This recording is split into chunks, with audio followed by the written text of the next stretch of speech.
You know, time is everything. Life is about change. Oh, by the way, we had a little bit of a breakup yesterday. It was time. Longtime pairing of 7-time champions, Jimmie Johnson and Chad Knaus, will be no more. I want to go back to maybe middle part of last year.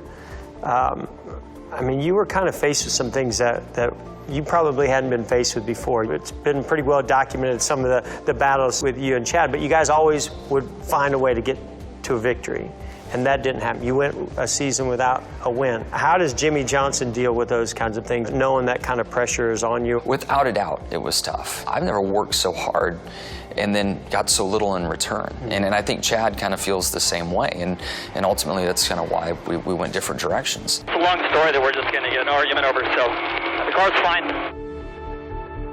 Does that mean you're loose or you're tight?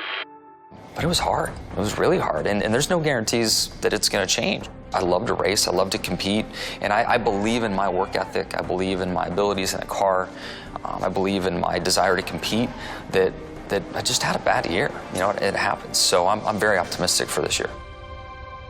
I'll play out a scenario for you. Okay. You win a bunch of races in 2019, and you go and either battle for the championship or win the championship.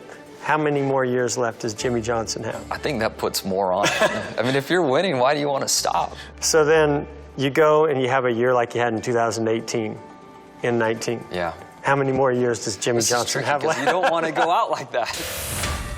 Jimmie Johnson has been aggressive his entire career, and he's been rewarded for it. He's got the focus, he's got the blinders on, and he's going after it. I think we've seen a little bit more of that aggression from Jimmie. He didn't apologize for winning. There's a fire inside of me that when it goes out, that's when I need to stop. I'm hopeful that moment shows up loud and clear whenever it is, if it's after a championship or not. You know, it's like a new chapter in a book. Here we go.